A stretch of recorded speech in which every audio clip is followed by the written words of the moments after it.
अस्सलाम वालेकुम क्लास। आज आपका लेक्चर नंबर 4 है जिसमें हम रिमेनिंग टाइप्स ऑफ मैट्रिक्स पढ़ेंगे। आज जो हमने पढ़ना है वो आपकी जो है रिमेनिंग टाइप्स ऑफ मैट्रिक्स हैं, जिसमें हम पहले 6 पढ़ चुके हैं। आज हमने 7 नंबर जो है टाइप पढ़नी है मैट्रिक्स की, जो है नेगेटिव ऑफ ए मैट्रिक्स। एक मैट्रिक्स का नेगेटिव मैट्रिक्स क्या होता है। Let a be a matrix then its negative A is obtained by changing the sign of all the entries of A। कि लेट फर्ज करते हैं आपके पास एक मैट्रिक्स जो है तब नेगेटिव बनता है अगर नेगेटिव ए बनता है कि जब आप उसके इंट्रीज के तमाम साइन जो हैं चेंज कर देते हैं। ये आप एग्जांपल देखेंगे तो आपको समझ आ जाएगी। ये आपके पास एक मैट्रिक्स पड़ा है और ये आप इसके साइन को गौर से देखेंगे। 1 के साथ प्लस है, 2 के साथ माइनस का है और 3 के साथ प्लस है, 4 के साथ भी प्लस है। अब negative of a matrix means इसी मैट्रिक्स का जब आप नेगेटिव लेंगे तो साइन देखें क्या लग जाएगा। नेगेटिव का जैसे ऊपर पड़ा है ये जी ऐसे शो करते हैं, ये नेगेटिव साइन लगेगा तो यहाँ तमाम एंट्रीज के साथ देखें साइन चेंज होता गया। यहाँ पे 1 के साथ था प्लस, यहाँ पे क्या हो गया नेगेटिव, यहाँ पे 2 के साथ नेगेटिव था, यहाँ क्या हो गया प्लस। इसी तरह आपने सारे साइन चेंज करते जाना है। पहले मैट्रिक्स को देख के जहाँ प्लस है वहाँ पे आपने क्या कर देना है माइनस कर देना है, और जहाँ पहले में नेगेटिव हो वहाँ पे आपने क्या कर देना है पॉजिटिव कर देना है। तो आपने क्या करना है सिर्फ साइन चेंज करने हैं और आपके पास मैट्रिक का नेगेटिव मैट्रिक्स आ जाएगा। ठीक है, नेक्स्ट आपके पास है सिमेट्रिक मैट्रिक्स। सिमेट्रिक मैट्रिक्स में यह है कि डेफिनेशन देखें कि a square matrix is symmetric if it is equal to its transpose. ये कहते हैं कि एक स्क्वायर मैट्रिक्स तब सिमेट्रिक मैट्रिक्स होगा अगर उसका ट्रांसपोज लें और वो खुद यानी कि ट्रांसपोज लेने के बाद उसमें कोई चेंजिंग ना आए। कि ट्रांसपोज लेते हैं किसी मैट्रिक्स का और वो दोबारा खुद ही मिल जाए तो वो मैट्रिक्स क्या कहलाएगा सिमेट्रिक मैट्रिक्स कहलाएगा। एक और बात आप गौर करें कि यहाँ पे लिखा हुआ है स्क्वायर मैट्रिक्स। इस बात का ख्याल रखना कि ये डेफिनेशन में आपने लाजमन लिखना है कि यहाँ पे सिर्फ और सिर्फ क्या काम कर सकते हैं स्क्वायर मैट्रिक्स काम कर सकते हैं। स्क्वायर मैट्रिक्स कौन से होते हैं जिनका आर्डर जो होता है वो क्या होता है, उनका आर्डर जो क्या होता है उसमें जो रोज़ और कॉलम होती हैं वो क्या होती हैं सेम होती हैं। मीन्स 2 रोज़ होती हैं और 2 कॉलम होते हैं। मीन्स आपके पास उनके रोज़ और कॉलम की तादाद जो है वो क्या होती है सेम होती है। ठीक है, तो इस बात का ख्याल रखना है कि सिमेट्रिक मैट्रिक्स में हमेशा स्क्वायर मैट्रिक्स आएंगे। सही है, तो रेक्टेंगुलर मैट्रिक्स इसमें नहीं आ सकते। इसकी बड़ी वजह ये है कि जब 2 मैट्रिक्स इक्वल होने होते हैं तो उनका जो ऑर्डर होता है वो क्या होना चाहिए सेम होना चाहिए। तो यहाँ पे यही बात हो रही है कि ए का ट्रांसपोज किसके इक्वल हो जाता है ए के इक्वल हो जाता है। तो जब इक्वल होते हैं 2 मैट्रिक्स तो आपको पता है कि उनके ऑर्डर आपस में क्या होते हैं इक्वल होने चाहिए और उनकी करस्पॉन्डिंग एंट्रीज भी क्या होनी चाहिए इक्वल होनी चाहिए। तो इसके आपके पास सिमेट्रिक मैट्रिक्स जो है वो क्या है कि किसी मैट्रिक्स का आप ट्रांसपोज लेते हैं तो उसमें किसी किस्म की भी चेंजिंग आपको महसूस नहीं होगी। जैसे कि आपके पास ये एग्जांपल पड़ी है, देखें इसकी ये फर्स्ट रो देखें। ठीक है, इसे आप क्या करेंगे जब ट्रांसपोज लेंगे तो क्या बन जाएगी पहली रो क्या बन जाएगी कॉलम बन जाएगी। ठीक है, तो पहले आपकी रो क्या बन गई पहला इधर कॉलम बन गई। सही है, ये देखें सारी एंट्रीज को आप ये देखें ऊपर ये थी, ये देखें कॉलम को उठा के मैंने ये कॉलम था ये कॉलम है, ये रो को मैंने उठाया और क्या बन गया यहाँ पे कॉलम ट्रांसपोज लेने के बाद। नेक्स्ट देखें ये रो थी, ये देखें इसको मैंने कॉलम बना दिया, फिर इस नेक्स्ट रो को उठा के मैंने फिर कॉलम बना दिया, ये ट्रांसपोज आ गया। अब देखें कि ट्रांसपोज लेने के बाद क्या इस मैट्रिक्स में कोई चेंजिंग आई है। देखें फर्स्ट रो देखें उसके ज़रा क्या है जी 1 2 3, इसकी भी ट्रांसपोज लेने के बाद भी क्या रही है रो 1 2 3। नेक्स्ट है 2 -1 एंड 4 और ये भी देखें 2 -1 एंड 4। यहाँ देखें थर्ड रो को देखें 3 4 एंड 0, यहाँ पर भी है 3 4 एंड 0। मीन्स इसकी ट्रांसपोज लेने के बाद इसमें कोई भी चेंजिंग आपके पास नहीं आती है।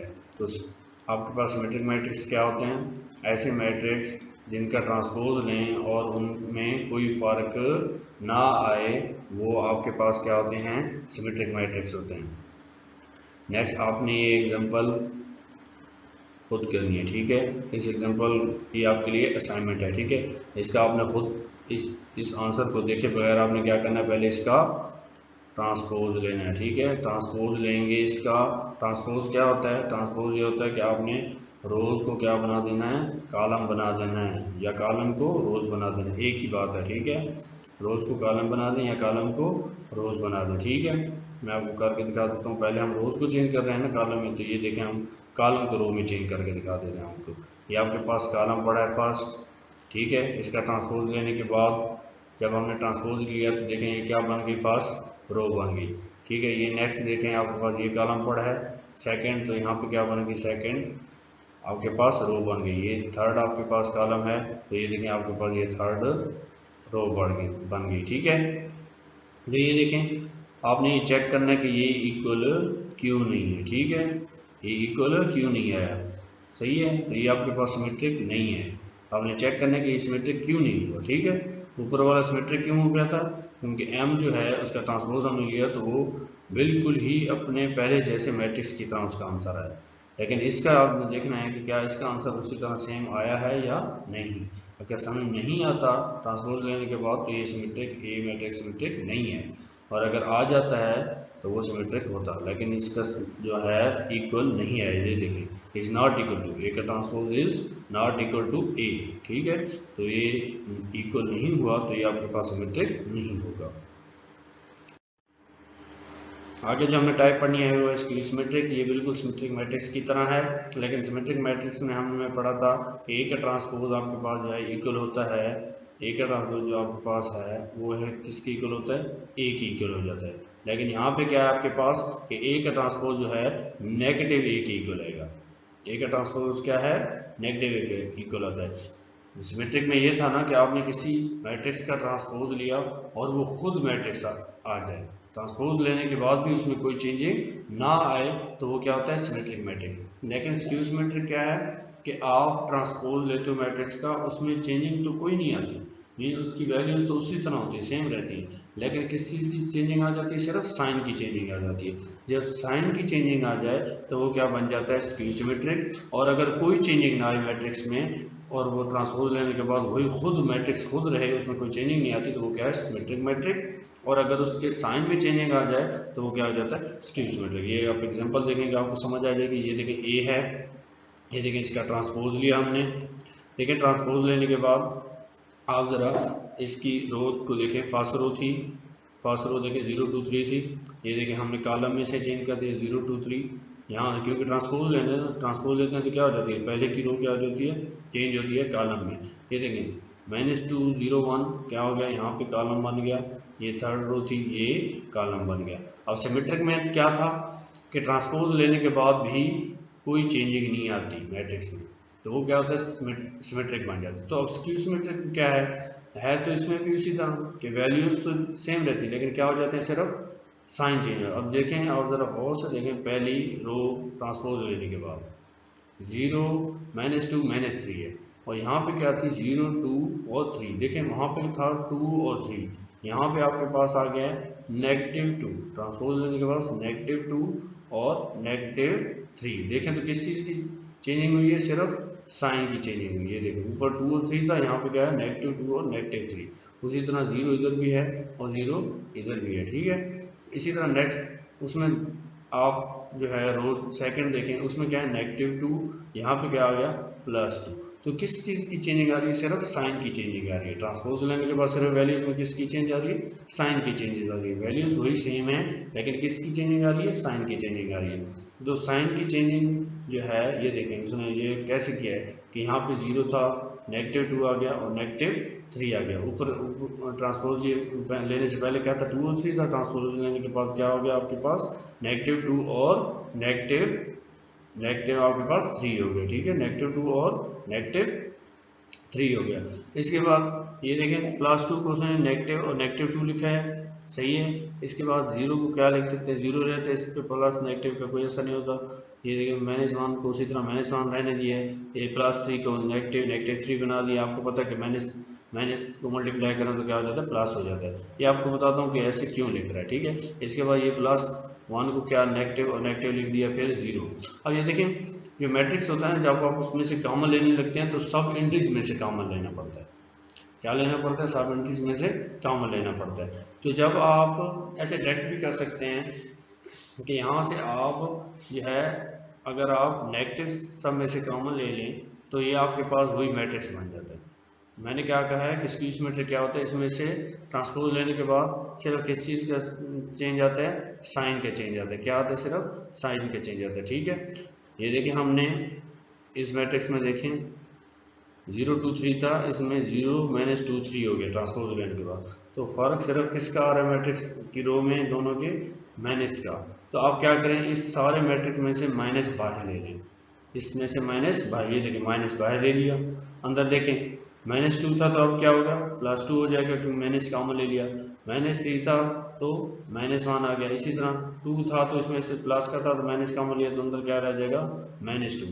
दोबारा अगर मल्टीप्लाई करें अंदर माइनस तो -2 माइनस के साथ मल्टीप्लाई पे प्लस का 2 बन जाएगा। ठीक है, तो नेगेटिव कॉमन लिया तो आपके पास देखें ये अंदर क्या बन गया, वही मैट्रिक पहले वाला बन गया, सेम वही मैट्रिक बन गया। ये देखें हमने क्या किया, ट्रांसपोज लिया तो साइन में चेंजिंग आ गई थी वैल्यू की, हमने सब वैल्यू में से क्या लिया, नेगेटिव कॉमन ले लिया। जब नेगेटिव कॉमन लिया तो हम देखते हैं कि आपके पास क्या आ जाता है, वही पहले वाला मैट्रिक्स है। ये देखिए नेगेटिव कॉमन लिया तो ये देखिए दोबारा वही वाला मैट्रिक्स आ गया। तो इसकी जगह हमने क्या लिख दिया, ए, और नेगेटिव को उसी तरह रहने दे दिया।